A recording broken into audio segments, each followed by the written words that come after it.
Si tu prends un jeu de dominos que tu peux trouver partout dans le commerce, avec ces dominos, tu peux t'amuser à créer un circuit, à faire ensuite tomber la première pièce afin de créer une réaction en chaîne. T'as déjà vu ça, tu connais le principe. Mais ce que tu ne sais peut-être pas, c'est qu'un domino peut certes faire tomber un autre domino, mais peut aussi faire tomber un domino 50% plus grand. 50% plus haut, plus large et plus lourd. Il y a déjà eu plein d'expériences, ça fonctionne, c'est de la pure physique.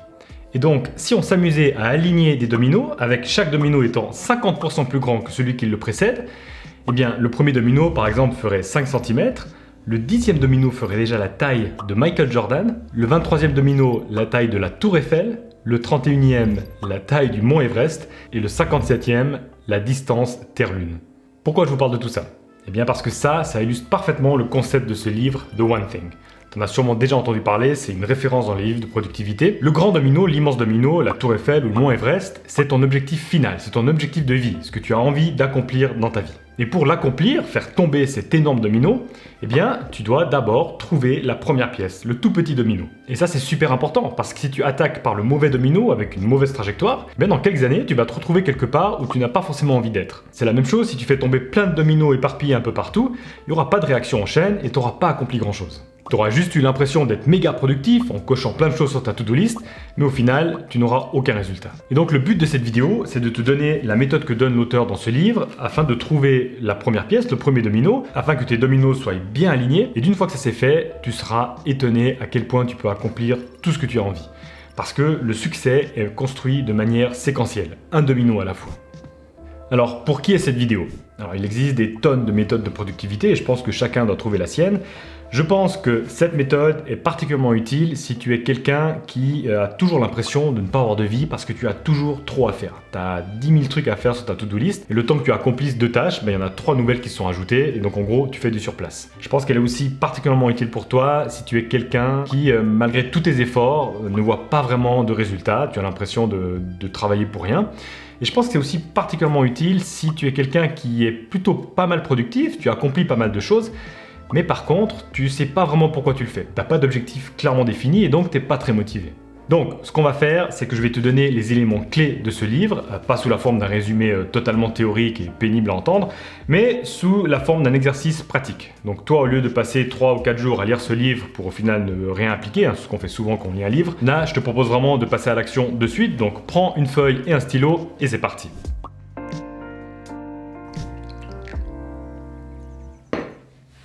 Donc, le but, tu l'as compris, c'est de trouver ce premier domino, cette toute petite pièce que tu pourras faire tomber afin de créer une réaction en chaîne. Mais pour trouver ce premier domino, eh bien, il faut commencer par la fin. Il faut tout d'abord savoir quel est ton objectif final, ce grand domino qu'on essaie de faire tomber. Et donc, la première étape, c'est de te poser la question, qu'est-ce que tu as envie d'accomplir dans la vie ? Quel genre de personne tu as envie d'être? 2 petites choses à ce propos. Premièrement, sois méga ambitieux. Dans la vie, il y a des astronautes, il y a des milliardaires, il y a des présidents de pays. Pourquoi tu n'aurais pas le droit de l'être aussi? Alors certes, on démarre tous à des endroits différents, avec plus ou moins d'opportunités, mais c'est important que tu sois ambitieux et que tu te dises, si tu as envie d'être astronaute, tu as le droit de vouloir être astronaute. Pourquoi c'est si important de le faire? Parce que si tu es méga ambitieux, eh bien tes actions vont être différentes. Tu vas modifier tes actions afin d'atteindre cet objectif super ambitieux. Et ça, c'est assez incroyable parce que le cerveau est capable de faire des choses extraordinaires, mais si on lui met des limites, tu vas pas l'exploiter. Et le deuxième point, évidemment, tu as le droit d'avoir plusieurs objectifs. Tu as peut-être envie d'avoir une villa en Provence avec une immense piscine, tu aimerais aussi avoir 10 millions d'euros sur ton compte en banque, et tu aurais très envie d'être marié et avoir 3 enfants. Ce sont tous de super objectifs. Après, tu peux mettre des priorités dans ces objectifs-là. Peut-être que pour toi, être marié et avoir 3 enfants, c'est bien plus important que d'avoir 10 millions sur un compte en banque, et ça, c'est bien plus important que d'avoir une villa en Provence. Mais pour cet exercice, je vais te demander de sélectionner un seul objectif. Ensuite, pour chaque objectif, tu pourras répéter le process, mais pour le moment, garde-en un seul en tête. Donc, pose-toi un moment, n'hésite pas à mettre la vidéo sur pause, c'est une vidéo interactive. Tu prends le moment de réfléchir à un seul objectif que tu aimerais, et ensuite, on continue. Voilà, c'est tout bon, tu as ton objectif en tête. Maintenant, je vais te poser une question toute simple. Avec cet objectif-là en tête, quelle est la chose dans les 5 prochaines années que tu pourrais accomplir afin que tout le reste soit inutile ou plus facile? Et j'ai bien dit la chose, une seule chose, pas 2, pas 3, une seule. Là, à nouveau, tu vas prendre le temps et surtout, tu vas faire des recherches. C'est pas quelque chose qu'on peut trouver en 10 secondes. Si par exemple, toi, tu veux acheter une maison en Provence, eh bien, fais des recherches sur le marché immobilier dans cette région-là. En fonction du prix de la villa, eh bien, regarde combien d'argent tu devras donner à la banque et ensuite, regarde comment concrètement avoir cet argent. Est-ce que tu dois baisser tes dépenses? Est-ce que tu vas devoir augmenter tes revenus? Et en faisant ça, tu sauras exactement, ok, dans les 5 prochaines années, si je veux acheter une maison un jour, je dois avoir mis 250 000 € de côté. Donc maintenant, tu sais exactement combien tu dois économiser dans les 5 prochaines années. À nouveau, prends un moment pour le faire et ensuite, on rattaque. On a établi les objectifs très long terme, les objectifs généraux. Maintenant, on va devoir passer à l'action. On va essayer d'avoir ton objectif annuel concernant cet objectif de vie. Donc là, à nouveau, je vais te poser une question toute simple. Basée sur ton objectif sur 5 ans, quelle est la chose que tu peux faire cette année afin que tout le reste soit plus facile ou inutile? La seule différence maintenant, c'est qu'on veut un plan d'action concret parce que là on parle de cette année et donc tu dois savoir exactement quoi faire. Juste dire je dois économiser, c'est pas assez. Donc toi tu sais que pour économiser 250 000 € sur 5 ans, cette année tu dois déjà mettre 50 000 € de côté. Donc c'est ton objectif annuel, mais concrètement, qu'est-ce que tu peux faire? Eh bien tu peux utiliser un système pour t'aider, le système GPS. GPS, exactement comme un GPS de voiture, c'est un système qui va t'indiquer la marche à suivre, la route pour arriver à ta destination. Alors GPS, c'est pour G, Goals ou objectif en français. Quel est ton objectif annuel? Ensuite, P, c'est pour priorité. Quels sont les éléments clés à faire cette année pour atteindre cet objectif annuel?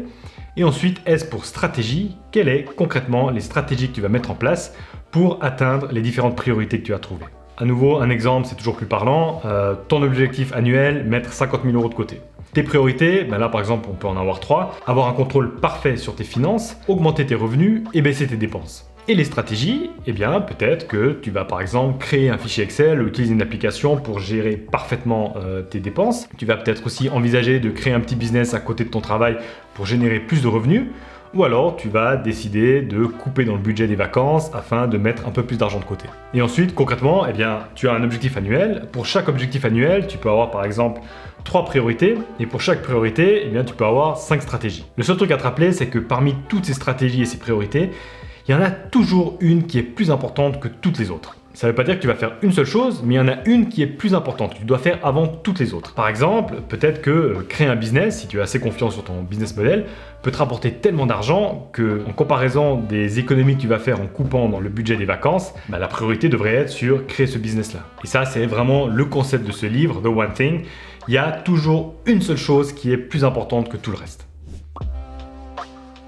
Voilà, on y est, on s'approche gentiment de la petite pièce du petit domino. Là, à nouveau, je vais te poser une question toute simple. En fonction de ton objectif annuel, quelle est la chose à faire ce mois-ci afin que tout le reste soit inutile ou plus facile? Donc, en prenant le temps d'établir ce plan de priorité de stratégie, toi, par exemple, tu as peaufiné, tu as amélioré ton objectif annuel, il est un peu plus précis. Ton objectif annuel, c'est de créer un business qui vend du café et qui va générer 50 000 € de profit cette année. Ce que tu peux faire pour t'aider à trouver l'objectif de ce mois-ci, c'est d'utiliser le système 4-1-1. 4 pour 4 semaines, 1 mois, 1 année. Donc, tu notes à nouveau ton objectif annuel, tu te reposes la question, quelle est la chose à faire ce mois-ci pour atteindre cet objectif annuel, et tu notes les objectifs dans l'ordre de priorité. Et ensuite, tu t'en doutes, on se pose à nouveau une question similaire. En fonction de cet objectif mensuel, quelle est la chose à faire cette semaine afin que tout le reste soit inutile ou plus facile? Et ensuite, tu vas continuer comme ça. En fonction de cet objectif-là hebdomadaire, quelle est la chose à faire aujourd'hui? Et ensuite, en fonction de cet objectif journalier, quelle est la chose à faire maintenant? Bingo, on a trouvé la première pièce du domino. Pourquoi c'est important de faire tout ce process? Parce qu'il n'y a pas de raccourci. Si je te pose la question maintenant, en ayant en tête cet objectif d'acheter une villa, quelle est la chose à faire maintenant à 10h du mat? T'as aucune idée. L'écart il est beaucoup trop grand, c'est impossible. Donc tu es obligé de procéder comme on vient de le faire afin de faire des liens entre ton objectif final et ce que tu dois faire maintenant à 10h. N'oublie pas aussi que ce plan va évoluer. Tous les jours tu dois te reposer la question. Tu n'es pas obligé de refaire tout le process depuis l'objectif final. Mais tous les jours, tu dois te dire, ok, aujourd'hui, en fonction de l'évolution de la semaine et de mon objectif mensuel, quelle est la chose à faire cette semaine et quelle est la chose à faire aujourd'hui? L'auteur d'ailleurs insiste beaucoup là-dessus, sur le fait que c'est vraiment une habitude à prendre. Il faut que tout le temps, sur tout ce que tu fais, tu te dises toujours, quelle est la priorité maintenant? Il dit que c'est un des patterns, des choses qu'on voit beaucoup chez les gens qui ont du succès, c'est qu'ils arrivent à avoir un sens des priorités et à toujours faire les choses qui auront le plus d'impact. On a tous un temps limité, on a tous 24 heures dans une journée. Ceux qui font la différence, c'est ceux qui font les bonnes choses, qui sont du coup productifs. Donc n'hésite pas à mettre quelque part sur ton bureau une petite phrase, quelle est la chose à faire maintenant. Pour t'aider, l'auteur recommande aussi la méthode du time blocking. Je ne vais pas du tout en parler parce que j'ai fait un guide complet sur cette chaîne, donc je t'invite vraiment à aller la voir. Mais c'est vraiment la méthode la plus efficace pour être ensuite concentré sur cette chose-là que tu dois faire à l'instant T et pas être distrait par autre chose. Et surtout, n'oublie pas, dans la vie, il n'y a pas que le travail. Cette méthodologie, ce qu'on vient de voir là, ça s'applique parfaitement aussi à ta vie personnelle, ton entourage, ta famille, ton couple. Donc tu te poses la même question. Quelle est la chose à faire aujourd'hui afin que mon couple se porte mieux? Ça peut aussi s'appliquer à des objectifs comme par exemple apprendre une langue. Quelle est la chose à faire pour être bilingue en anglais un jour? Et en répétant toutes les questions, tu vas te dire la chose à faire maintenant pour améliorer mon anglais, c'est de pratiquer, de parler. Et quoi de mieux pour le faire que d'utiliser Cambly? Tu l'as bien compris, Cambly est le sponsor de cette vidéo. Et je les remercie vraiment parce que sans eux, la production de ces vidéos ne serait pas forcément possible. Cambly, si tu ne sais toujours pas ce que c'est, malgré la 10e collaboration que je fais avec eux, c'est une plateforme pour apprendre l'anglais. Tu vas trouver plein de profs dont l'anglais est la langue maternelle. Ça, c'est le gros point positif, c'est que tu peux pas être prof sur la plateforme si tu as appris l'anglais par après. Tu dois avoir l'anglais comme langue maternelle. Donc concrètement, comment ça se passe? Tu te connectes sur la plateforme et tout d'abord tu sélectionnes le thème. Par exemple, toi tu t'entraînes pour un examen de langue comme le TOEFL, tu sélectionnes TOEFL. Ou si tu t'entraînes pour des études en business, tu sélectionnes business. Ça va te trouver des profs qui ont des thématiques plus ou moins définies. Ensuite, tu vas pouvoir aussi sélectionner l'accent du prof. Si tu prépares un échange aux États-Unis, sélectionne un prof qui est américain. Et ensuite, tu peux faire ta session. Ta session, tu peux la faire 24 heures sur 24, 7 jours sur 7. C'est vraiment complètement flexible. Et depuis peu, je vous en ai parlé dans une ancienne vidéo, ils ont lancé Cambly Group. Le principe est exactement le même, tu as un prof, mais là, tu n'es pas seul avec le prof, tu as 2 ou 3 autres élèves. Alors évidemment, un des gros avantages, c'est que le prix de la session est beaucoup moins cher, mais c'est aussi un très bon moyen pour oser parler devant un petit groupe de personnes. Parce que souvent en anglais, ou en classe par exemple, à l'école, ce qu'on fait, c'est qu'on ne parle pas parce qu'on est gêné. On sait que notre niveau est terrible, et donc on ne parle pas, on attend que le cours se déroule.